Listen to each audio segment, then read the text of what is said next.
días, bienvenidos a todos de nuevo.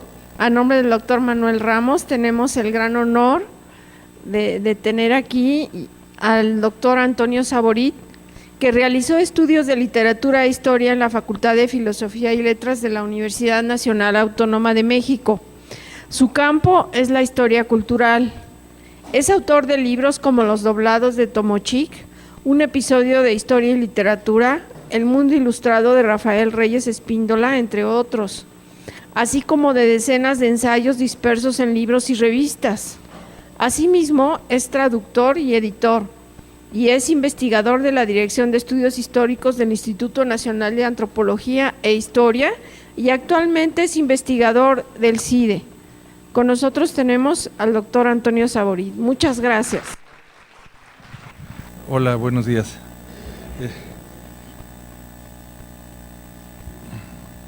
Ya ven cómo es Manuel, lo emboleta uno en estas cosas. Meses atrás uno dice que sí y luego llega la fecha, siempre llega la fecha.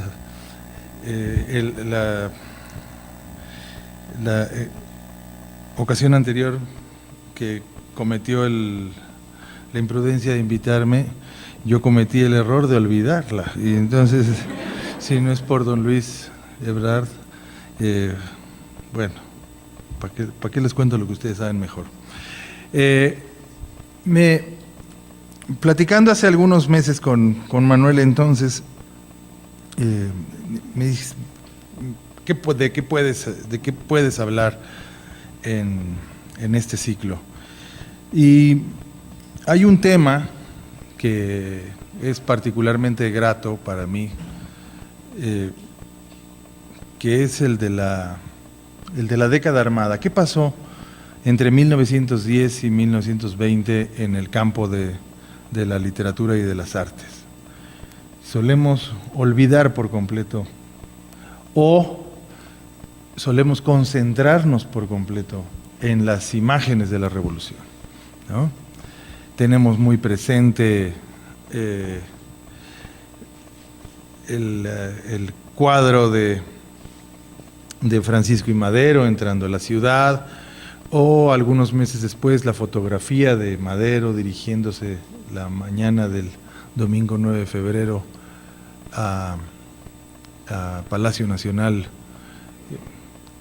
tras las primeras noticias del golpe de Estado. Tenemos presentes las imágenes de Zapata y los suyos, tenemos presentes infinidad de imágenes de Pancho Villa. Ustedes digan, tenemos nuestro disco duro está saturado de este tipo de imágenes. También tenemos sonido, mucho sonido, y generalmente son corridos, ¿no? Corridos que a los alumnos del doctor Katz les costaba trabajo entender que tuvieran que ver con la revolución, no veían la relación de la cucaracha con un canto revolucionario o con la revolución a la que acompañaban. ¿Qué más tenemos de esa década? Bueno, tenemos las memorias que heredamos en casa de los más grandes, de una época de carestía, de sinsabores en esa parte de la existencia. Mi abuelo nació en el 4 y en la Ciudad de México. Luego, por decisiones y azares de la vida, terminó instalándose en la ciudad de Torreón en los años 40, en donde yo nací en los años 50, al final de los años 50, y me acuerdo con precisión, no entendía yo, en un primer momento no entendía a qué se refería mi abuelo, y más adelante lo entendí, cuando mi abuela se quejaba de lo caro que estaba todo, que es un tema recurrente en todas las casas y en todas las épocas. Cuando sucedía esto, mi abuelo decía, pero hay, María Elena. Sí. Puede ser caro, pero hay. Puede estar cara la cebolla, pero hay cebolla. Puede estar caro esto, pero hay. Era la respuesta lacónica de mi abuela, de mi abuelo, pero hay. En fin. Y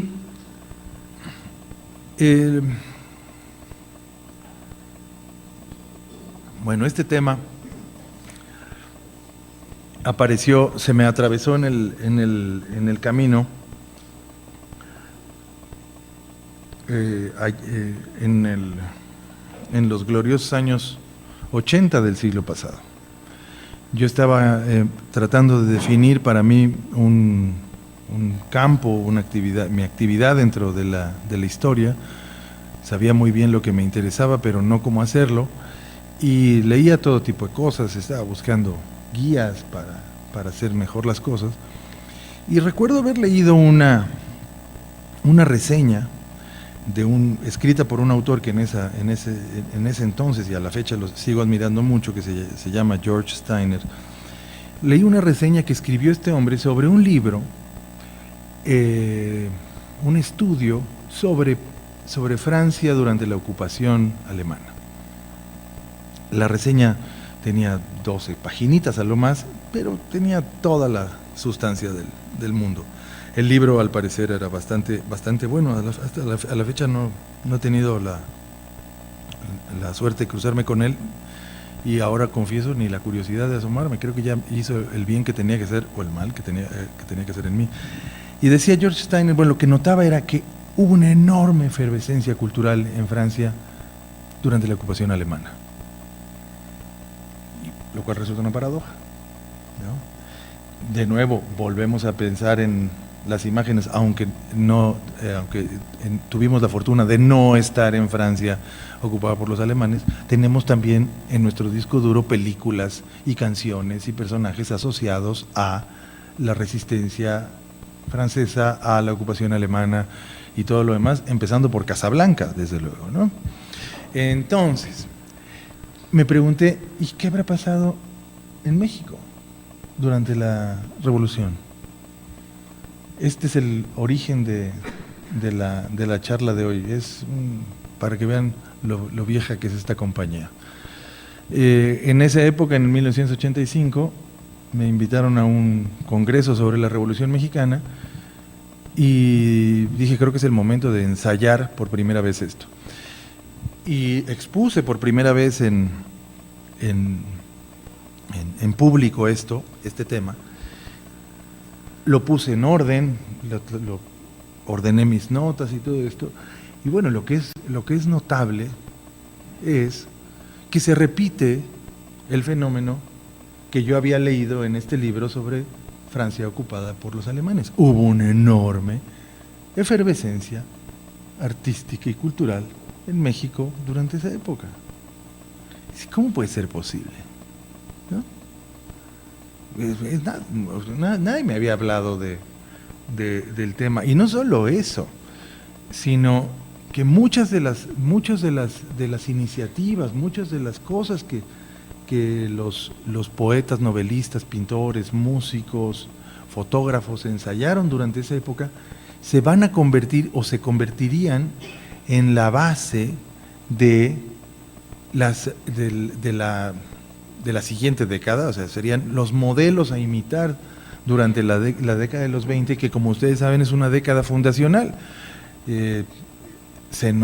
Nos enseñaron que hay un corte, sí, en efecto hay un corte histórico por obra y gracia de la Revolución, y también nos enseñaron que lo que viene después de la Revolución es nuevo, que hay un señor José Vasconcelos en una novísima Secretaría de Instrucción, de Educación Pública, ya no de Instrucción Pública, y que ese señor orquesta de manera milagrosa y con gran armonía un conjunto de voluntades y crea las bases de la cultura del Estado mexicano, así llamada, ¿no? Pero lo que yo veía es que venía de atrás el tema.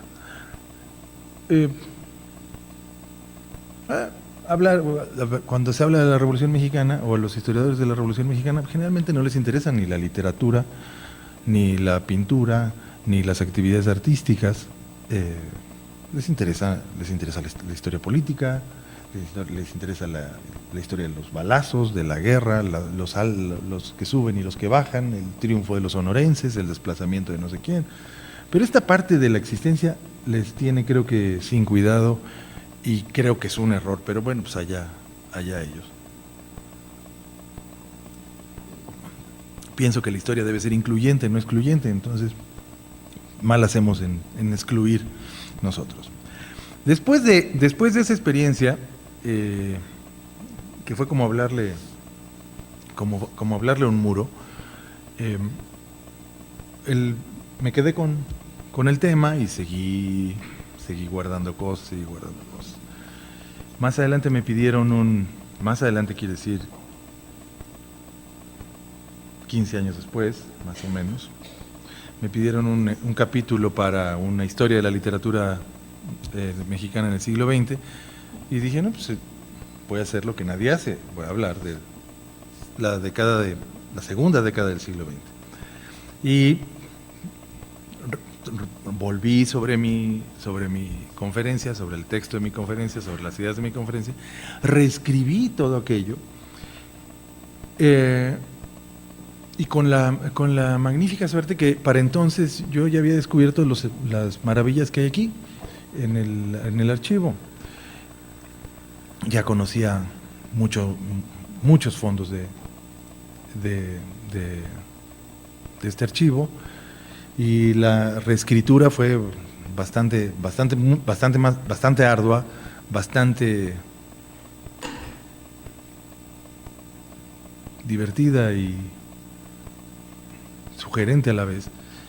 Y bueno, pude entregar una última versión de este ensayo que hizo cola durante otros tantos años más para que al fin saliera en este libro que se publicó el año pasado en el Fondo de Cultura Económica.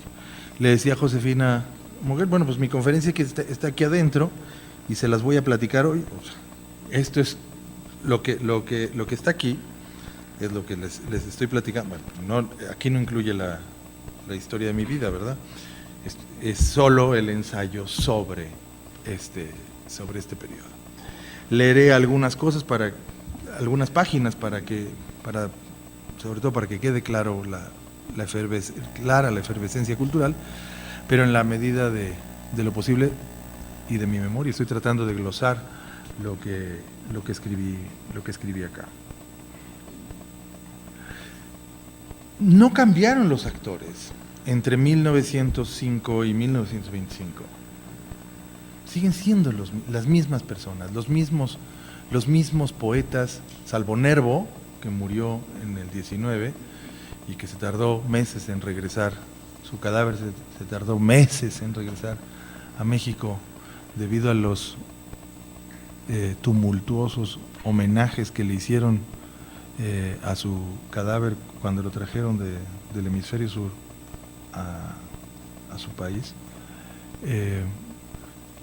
Salvo él y alguna que otra muerte, Posada, José María Velasco,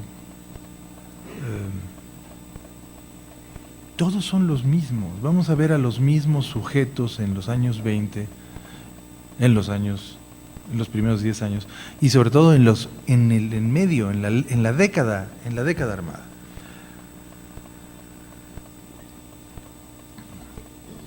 ¿Qué hacían ellos entonces, antes del 20 de noviembre de 1910? ¿Qué hacen nuestros escritores y artistas antes del domingo 20 de noviembre en el México de Porfirio Díaz? Generalmente viven de lo que pueden, generalmente no viven de lo que escriben, generalmente se reúnen en distintos grupos de simpatías, generalmente dan clases, generalmente ejercen la abogacía, menos la medicina, y generalmente tienen opiniones políticas, ¿no? a nadie le importa el trabajo que realizan, salvo ellos, y muchísimo. Ellos discuten intensamente entre sí, ellos se toman muy en serio la literatura. Es la primera década del siglo, lo vemos desde acá con más claridad, marca el final de un gran movimiento literario que alcanzó dimensiones continentales y que se exportó hacia España. Es el primer movimiento que de aquí va para allá y no al revés, y se llama modernismo. Bueno, en la primera década del siglo está muriendo el modernismo, aquello que empezó con Rubén Darío, Manuel Gutiérrez Nájera, José Martí en los años 80, en los 880, para la primera década del siglo XX ya está agonizando. Pero su obra ya está hecha, no es que el movimiento esté muerto, es que ya la obra está hecha, ya cambiaron el castellano en el que se hablaba y se escribía, este grupo de poetas y narradores, ya modificaron nuestro castellano. Por obra de esos señores nosotros nos expresamos hoy como nos expresamos, ya no se habla, nosotros no hablamos como se hablaba antes de ellos. Este movimiento llega a su fin, les decía, todos ellos están metidos hasta el cuello en las publicaciones periódicas del día, y en todos ellos, como decía Bulnes, hay miedo. ¿No? El miedo invade las conciencias. ¿Y en qué consiste el miedo? En que un día de estos se va a morir Porfirio Díaz. Ese es el miedo. Pero los miedos generalmente no vienen solos. Y si el miedo está en que se va a morir Porfirio Díaz, el siguiente, la secuela de esta sensación de miedo es quién va a ocupar su lugar. Y si hay dos, hay tres. Pavor da apreciar a los aspirantes a la presidencia. Y ahí están divididas las opiniones, ¿no? El término peyorativo del momento es científicos, y los científicos han lastimado mucho a la sociedad mexicana. La mayor parte de la sociedad mexicana de principios del siglo XX tolera a Porfirio Díaz, lo que no tolera son a los científicos. Es decir, que va desde su secretario de Hacienda hasta el jefe político del municipio en el que yo habito. Para la imaginación, los científicos son todos aquellos que no son Porfirio Díaz. Y, insisto en esto, hay un respeto a Porfirio. Por supuesto hay gente que detesta a Porfirio Díaz, pero en términos generales, Porfirio Díaz va. Lo que no va es lo que sigue. Y entonces, el personaje más odiado también de la época, uno de los personajes más odiados, aunque subrepticiamente se ha colado, sin que nadie lo note, es Ramón Corral. Ramón Corral no le gustaba nada a la sociedad política y tampoco le gustaba a los letrados. ¿Por qué no gusta Ramón Corral? Porque es el vicepresidente, entre otras cosas. Y si Porfirio llega a faltar, el que va a estar es Ramón Corral. Y no gusta Ramón Corral. La sociedad letrada se divide entonces según sus filias. Unos son claramente partidarios de Limantur, otros son claramente partidarios de Corral como vicepresidente electo por su presidente, por Porfirio Díaz. Y se pelean entre ellos, los escritores. En este ensayo cuento con minucia este litigio entre ellos. En sobremesa en una ocasión como esta, puedo decir, porque me gusta decirlo, es una especie de provocación, que cuando se dice sufragio efectivo no reelección, a lo que se referían era la no reelección de Corral, porque Corral ya era la segunda vez que estaba como vicepresidente en México. Podían tolerar las reelecciones de Díaz, más no las de este señor Ramón Corral, que era salió por ahí a mediados de la década y ocupó un lugar de la nada para muchos mexicanos de ese momento. Él no tenía nada que hacer ahí. Bueno, este es más o menos el tema. Ustedes lo saben mucho mejor. Aparecen una serie de libelos entre 1908 y 1909 que golpean brutalmente la legitimidad de Porfirio Díaz. Me estoy refiriendo en primer lugar al libro de Rafael de Salles Enríquez sobre Porfirio Díaz, publicado en 1908. Me refiero al libro de Carlo de Fornaro, un periodista norteamericano que estuvo en México entre 1906 y 1908 y publica en los primeros días del 9, publica su libro en inglés, se llama Díaz, zar de México, que inmediatamente se traduce como México tal cual es, y que es un petardo tremendo para la sociedad política, tan fuerte que Reyes Espíndola viaja a Nueva York y mete una demanda por difamación en un tribunal neoyorquino, y Carlo de Fornaro inusitadamente termina purgando 1 año de cárcel por difamación. Esto es absolutamente raro. Un periodista norteamericano demandado en territorio norteamericano por un extranjero por difamación y que termina en la cárcel, eso está en chino. Bueno, pues eso sucedió en 1909. Y el siguiente, el más famoso, por la vida de su autor, la sucesión presidencial de 1910 de Francisco I. Madero. Lo saben, insisto, mejor que yo. El 20 de noviembre es la fecha en la que Madero convoca a que los mexicanos se levanten en armas, y menos de 1 año después Porfirio está a bordo del Ipiranga rumbo a Europa. De pronto se acabó todo, ¿no? Hubo batallas, hubo enfrentamientos, hubo muertos, desde luego, pero se acabó. Suena un poco exótico. Nosotros sabemos todo lo demás, ¿no? Sabemos, porque estamos mucho tiempo después, todo lo que falta todavía para que se consume la revolución. Pero para los mexicanos que están viviendo el momento, una buena mañana el señor Porfirio Díaz toma su archivo y se va del país.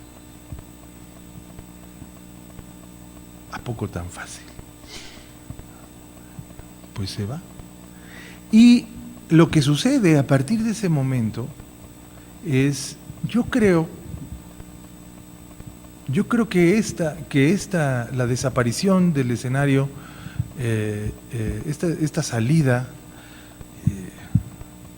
¿cómo se dice en el teatro? Tiene un nombre en el teatro, estas salidas rápidas. De pronto se va Porfirio Díaz, esto deja así como a todo el mundo. No, ahorita me acuerdo. El caso es que los deja a todos con una enorme responsabilidad. 1, y 2, con una extraña sensación de buscada y no de rebeldía,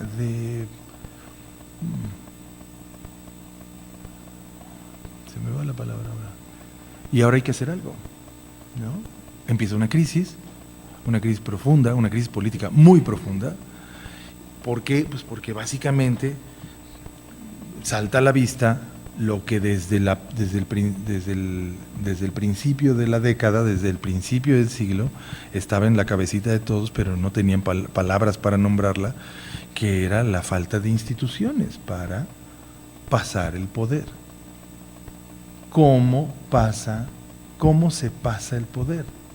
¿Cómo Porfirio Díaz, supongamos que Porfirio Díaz, para efectos de esta charla, supongamos que Porfirio Díaz tenía interés en pasar la estafeta?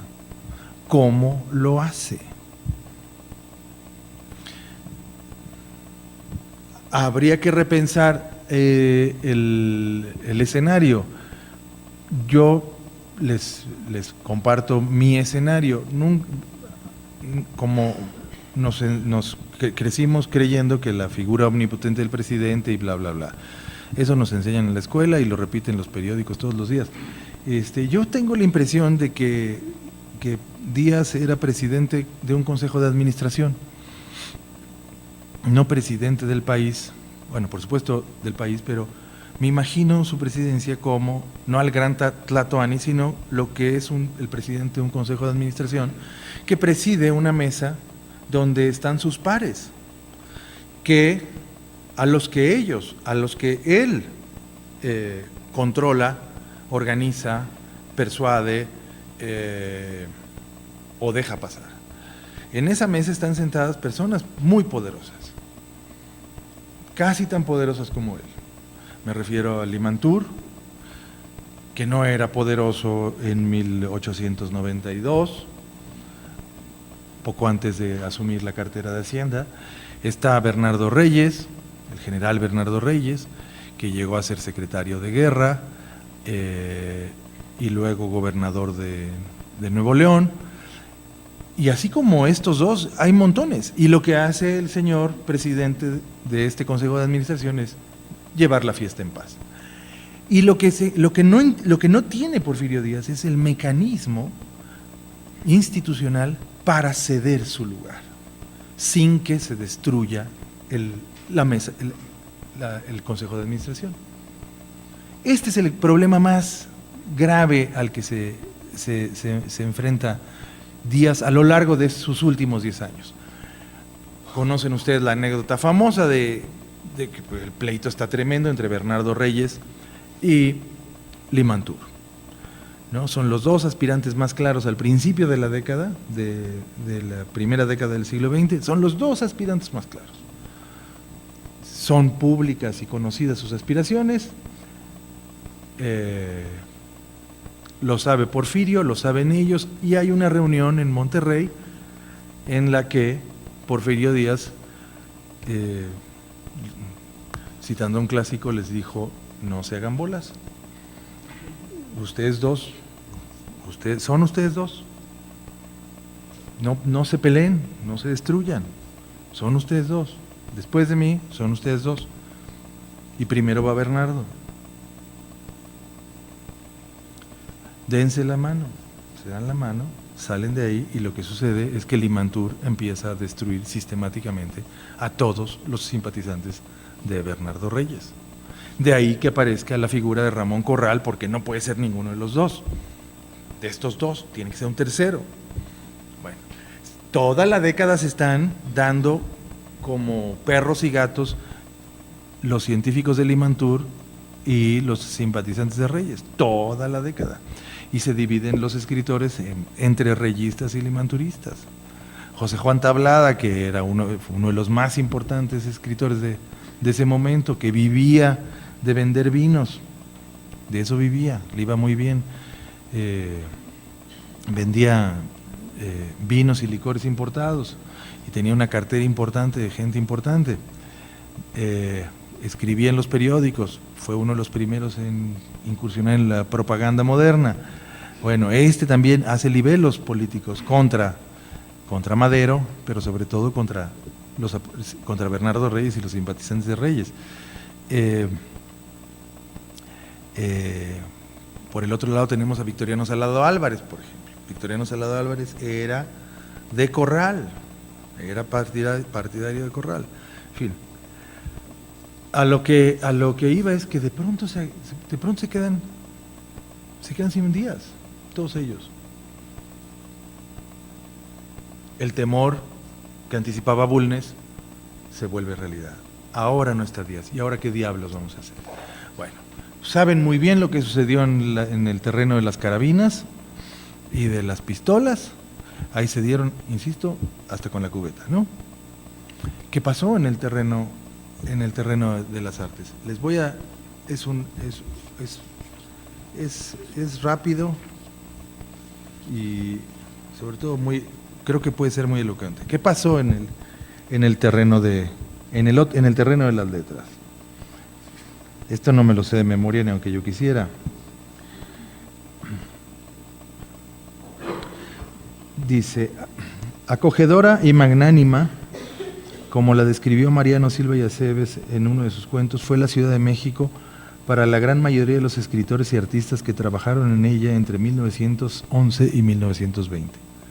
Pero se diría que hasta los que tuvieron que abandonarla se beneficiaron de la efervescencia de su actividad cultural.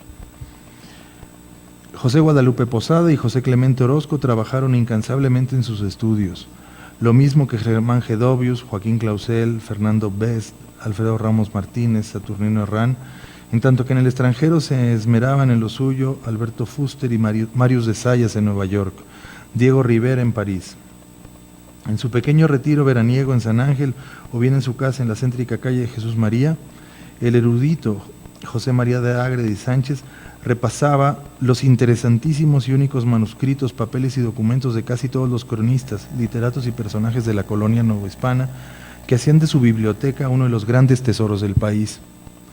Joaquín Arcadio Pagaza tradujo y editó en 1913 un primer volumen de las obras completas de Virgilio, 1913, que es el año del golpe de Estado de Huerta, mientras que Ignacio Montes de Oca y Obregón, mejor conocido como Hipandro Acaico entre los suyos, y quien muchos años antes había dado a la imprenta sus traducciones de Píndaro y los poetas bugólicos griegos, entre 1916 y 1920 recibió ejemplares de traducciones del Rapto de Helena, de Colotus de Licópolis y la Argonáutica de Apolonio Rodio. Así también Antonio Caso consiguió meterse de tiempo completo en la filosofía, labró sólido prestigio duradero con sus cátedras y sacó títulos como La filosofía de la intuición en 1914, Filósofos y doctrinas morales 1915, en el año del hambre, La filosofía francesa contemporánea 1917 y La existencia como economía, como desinterés y como caridad en 1919. Nuestras calamidades no cesan, escribía el mismo Silva y Aceves a fines de 1913, en carta a Alfonso Reyes, sobre la que luego he de volver. Sigue Silva y Aceves, estamos destruyéndonos a fuego manso. No obstante eso, o más bien a contrapelo precisamente de lo que sugieren estas palabras, Silva y Aceves dio a conocer los cuentos de su Arquilla de Marfil, 1916. Julio Torri reunió los ensayos y poemas 1917 que desde el comienzo de la década había empezado a circular en algunas revistas. Salvador Cordero formó sus semblanzas lugareñas en 17 y en un estilo prosístico bien distinto al de los dos autores anteriores, el veterano José López Portillo y Rojas publicó la novela Fuertes y débiles en 1919 y Efrén Rebolledo escribió una de las primeras novelas suburbanas del siglo, Salamandra, 1919, luego de acomodar varios ensayos en El desencanto de Dulcinea y los poemas del libro del Loco Amor, ambos de 16, más un drama en un acto bajo el título de Salomé, 1917. Es interesante lo de José López Portillo. José López Portillo y Rojas era un ferviente, era hermano del alma de Bernardo Reyes, el más ferviente simpatizante de Bernardo Reyes, quien animaba a Bernardo Reyes a que se lanzara a la vicepresidencia. Aquí está en el archivo la correspondencia. Le decía López Portillo, lánzate, llegó el momento, tú eres el que debe ser el candidato a la vicepresidencia. Bernardo Reyes estaba muerto de miedo. Dejó la ciudad de Monterrey y se fue a esconder a su rancho, justo por no despertar la ira de Porfirio Díaz. Finalmente la despertó.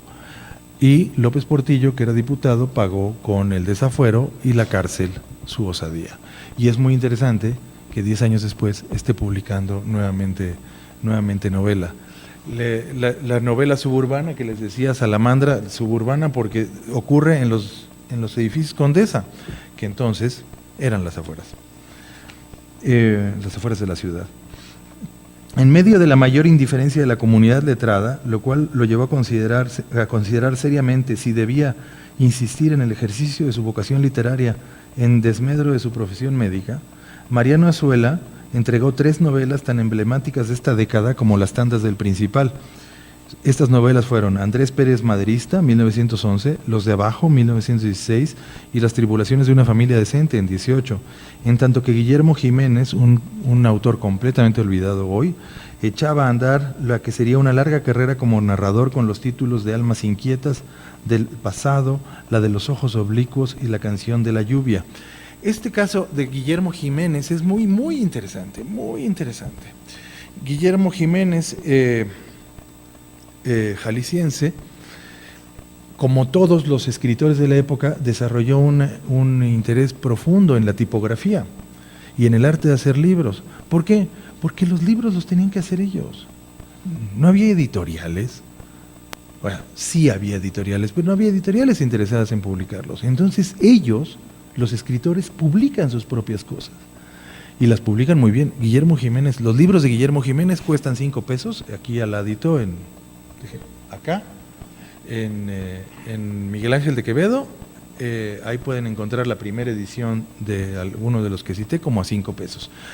Si tienen la curiosidad y la suerte de ir y la suerte de encontrarlos, yo creo que ahí hay vi la última vez como 10, van a ver la caja de la manera de formar las páginas. Eso lo hacía Guillermo Jiménez. Esto lo hacían ellos, los escritores, ellos hacían estas cosas. Pero me falta el dato más divertido. Tengo entendido que era de Zapotlán, Guillermo Jiménez. Y Zapotlán, como saben, ha cambiado de nombre varias veces a lo largo del siglo, pero ahí nació Arreola. Y Arreola cuenta en sus memorias que él le debe a Guillermo Jiménez. Luego Guillermo Jiménez hizo carrera diplomática, pero nunca se olvidó de sus raíces. Y todo el tiempo mandaba libros, las novedades, lo mejor que se publicaba en Europa, lo mandaba a Zapotlán. Y Arreola pudo leer a los autores contemporáneos europeos gracias a este gesto magnánimo de Guillermo Jiménez. Lo dice él, lo dice Arreola, no me lo inventé yo.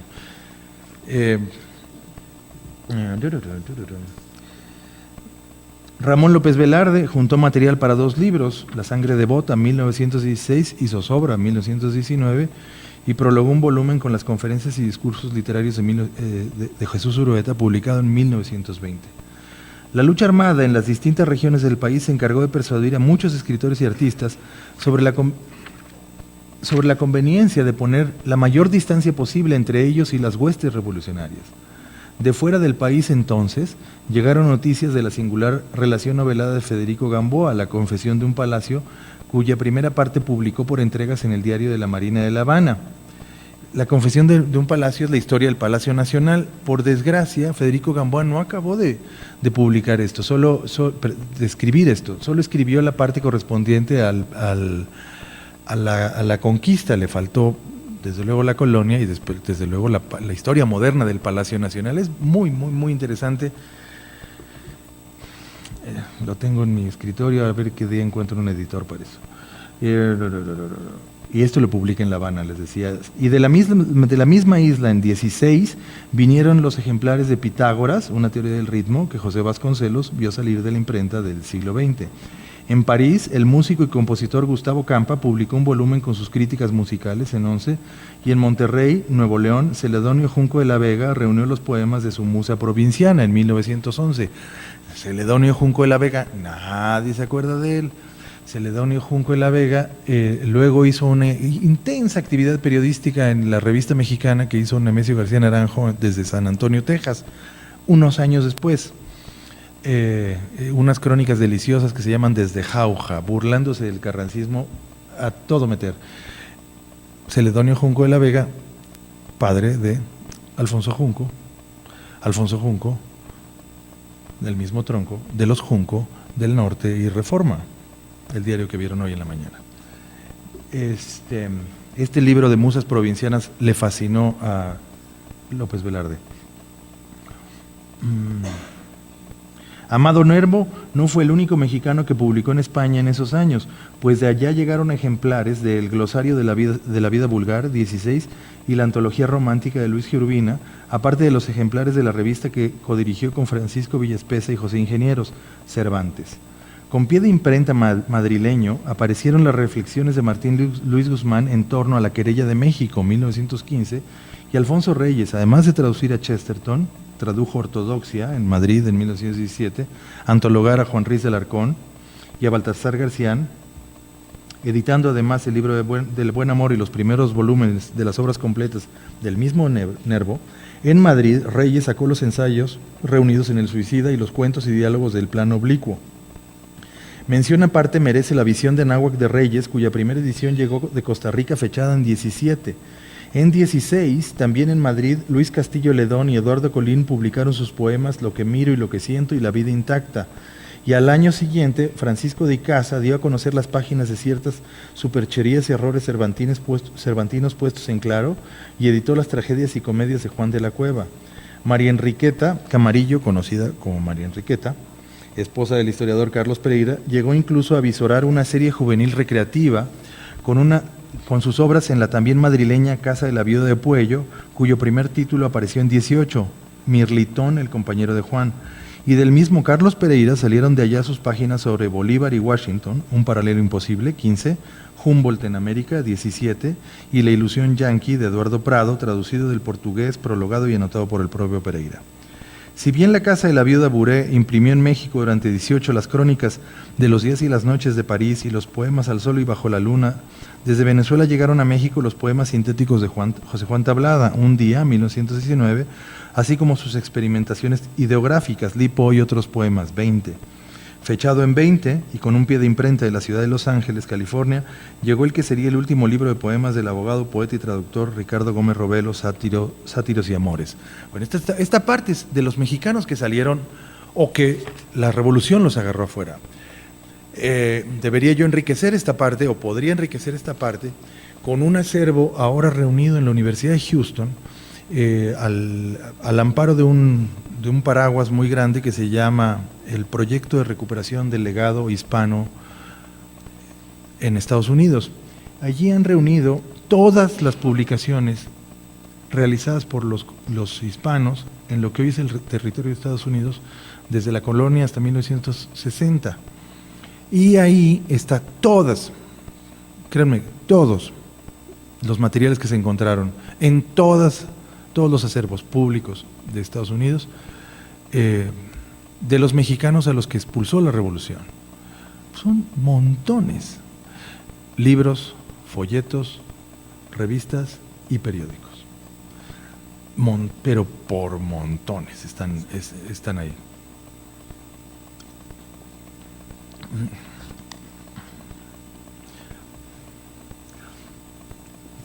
En lo que José Vasconcelos se ufanaba de la aparición de los ensayos reunidos en el Monismo Estético, 18, y de la primera edición de sus Divagaciones Literarias, 19, un humilde empleado de telégrafos de nombre José F. Elizondo se sumergía cada vez más en la tumultuosa y agitada vida de los teatros de revista en la capital. Figura más bien marginal en el ámbito de la poesía, pues ya en enero de 900 había visto su monólogo Cobarde producirse en el Teatro Casino Guerrero. Elizondo apareció como un serio autor de comedias y parodias desde sus primeras revistas, La Gran Vía, La Mosca, Chinchunchán y La Onda Fría, estrenadas en el Teatro Principal entre 1902 y 1909.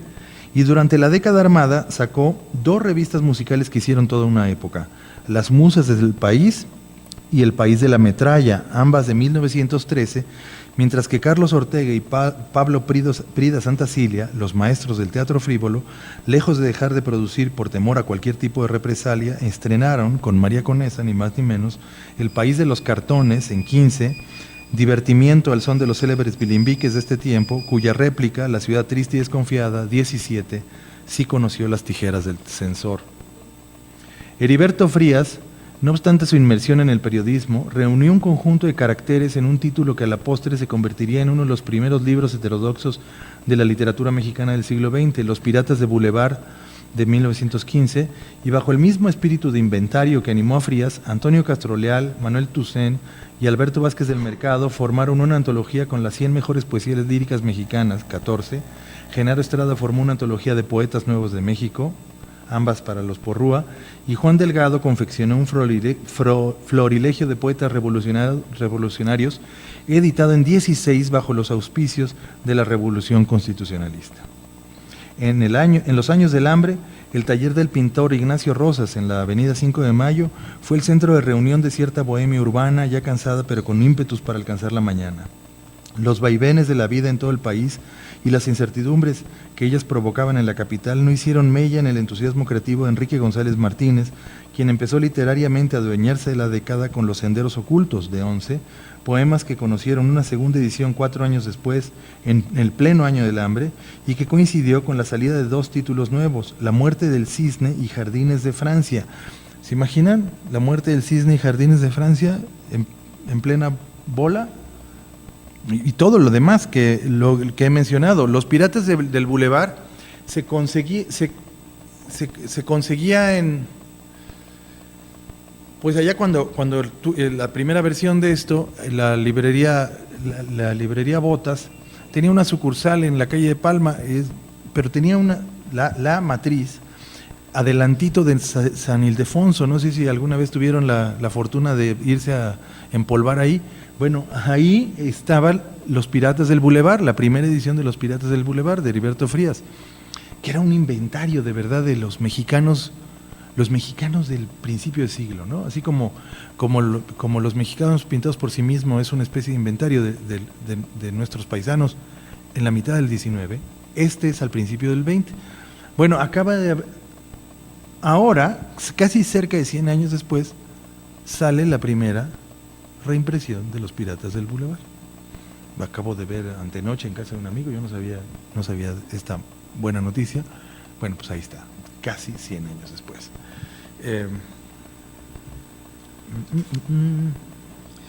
Además de participar en un homenaje al escultor Rodin y traducir la conferencia que Paul Adam dirigió a los intelectuales de México, González Martínez añadió a su cuenta poética el libro de la fuerza, la bondad y de los ensueños, 17, y parábolas y otros poemas, 18. Y para entonces ya nadie parecía recordar que atacó duramente al gobierno de Madero y sirvió en el de Victoriano Huerta. Es increíble la suerte que tienen algunos. Nervo reunió los poemas escritos a lo largo de su estancia en España bajo títulos como Serenidad, 14, Elevación, 17, y Plenitud, 18. Por favor, hagan el ejercicio mnemotécnico de ubicar en el año de Serenidad, 14, algún episodio de Balas. En Elevación, en 1917, y Plenitud, 1918. Y sin embargo, fue también el poeta el más leído de su tiempo. O sea, el país se está desgarrando a balazos y los mexicanos entonces están leyendo a este Nervo, ¿no? El Nervo que se aprendió mi abuela de memoria, como se aprendió de memoria a Juan de Dios Pesa, ¿no? Y esto ocurre aquí.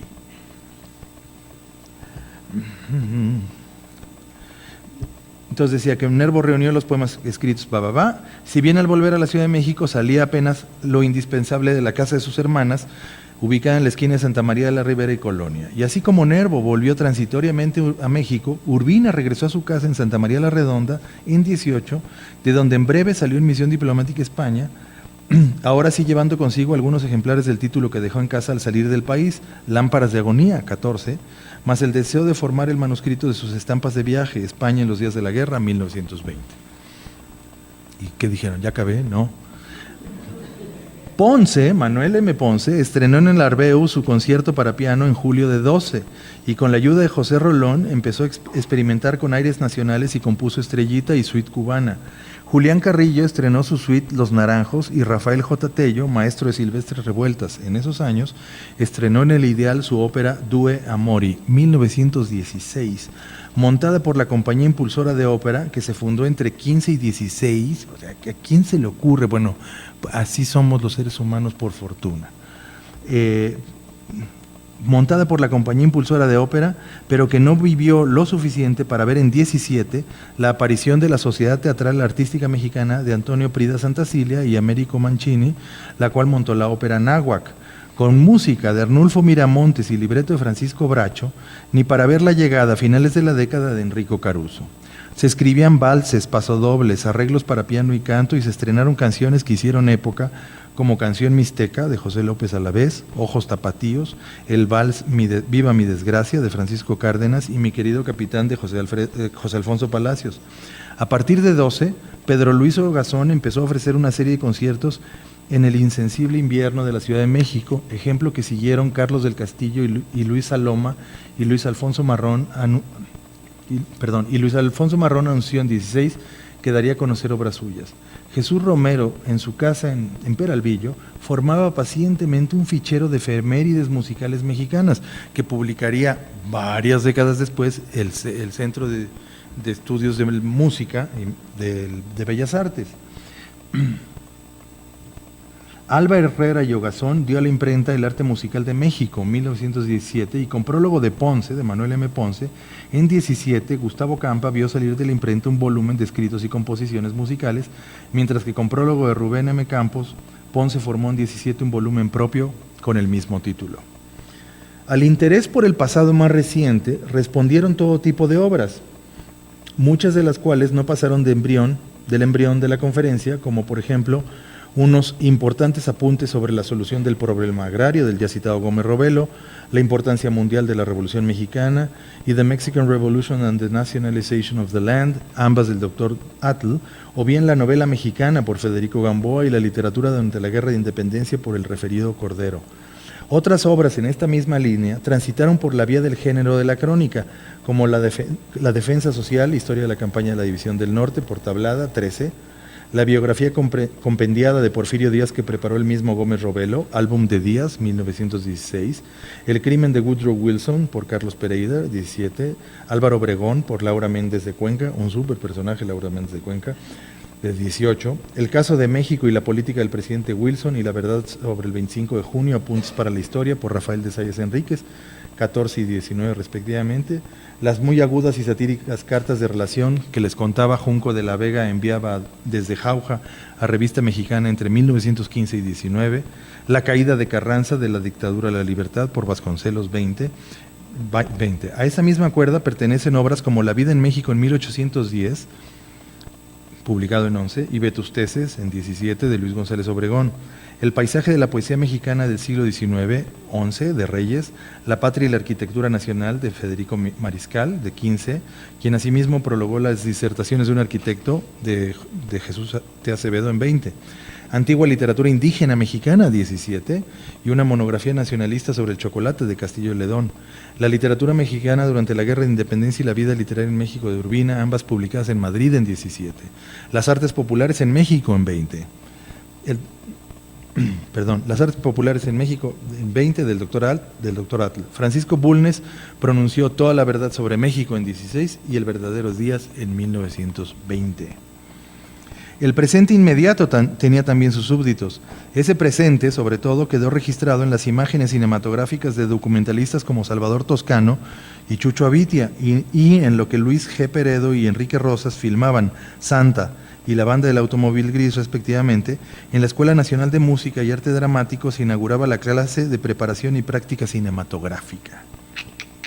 También cupo registrar lo más inmediato a fotógrafos espléndidos como José María Lupercio, Manuel Ramos, homónimo de nuestro anfitrión, Agustín Víctor Casasola y Gustavo F. Silva, quienes, habiéndose formado en las atmósferas del nuevo diarismo capitalino, en donde muchas veces su trabajo estuvo al servicio de los ilustradores y dibujantes, se perfilaban ya como los verdaderos iniciadores de la fotografía moderna en México. De hecho, se abrió un nuevo espacio editorial, la Editorial Cultura, y varios miembros de la comunidad letrada decidieron probarse ahí mismo como editores de sus propias revistas literarias, como el ya citado González Martínez, primero en Argos, 12, y más adelante con Pegaso, 1917, son nombres de revistas literarias. Francisco González Guerrero, Nosotros, Luis Enrique Erro con Gladios, 16, y poco después con el semanario estudiantil Sanebank, 18. Pablo Martínez del Río, con el único número que logró habituallar de la nave, en 16, José Gorostiza y Enrique González Rojo con su presunta revista nueva, 19, mientras que en la otra línea de las sonoridades, Ponce y Rubén M. Campos lanzaron su revista musical de México, que se editó entre 1919 y 1920. Todos estos nombres, obras y empresas apenas permiten figurarnos una parte de los climas de la creatividad y la resistencia durante la década armada. Los más se perdieron entre la excentricidad y el desgarramiento, sino de sus orígenes, cuando menos sí de sus distintas realizaciones, no obstante que en una reseña anónima desde la revista La Nave, su autor anotó lo siguiente, y creo que con esto podríamos pasar a otra cosa. Asistimos en México, decían ahí, en 1916, asistimos en México, en el momento actual, a un resurgimiento intelectual y principalmente literario muy digno de notarse. La literatura se pone de moda saliendo de las columnas de los diarios y haciéndose más tangible en la forma del libro. Los autores empiezan a ganar algún dinero y los éxitos editoriales estimulan con eficacia a los más tímidos. De seguir esto así, como es de esperarse, la historia de la literatura mexicana en sus últimos capítulos va a desquitarse de la ingratitud de los penúltimos. Entiéndase la época de Porfirio. Formalizando la resolución de publicar un libro, una nueva generación se ha puesto en primer término en muy corto tiempo. Los más de nuestros poetas conocidos están ausentes y nada nos llega de ellos, y nuestros hombres de letras envejecen pronto y no publican. El aislamiento de esta ciudad con el mundo conocido ha sido largo. Todo esto ha servido para suavizar la riña entre autores y editores. En el fondo, una sola razón: la literatura es cosa indispensable. Bueno, creo que este somero listado al menos ofrece una idea de la inquietud que había entre todos estos ejemplares delirantes, ¿no? Que pese a la adversidad, pese a las carencias, pese a todo, insistieron en la fuerza del arte y de la palabra. Creo que si podría dejar la exposición en este punto y someterme, en cambio, a las preguntas que ustedes tuvieran o las dudas que ustedes tuvieran, con ánimo de responderlas o de hacernos todos bolas. Muchísimas gracias.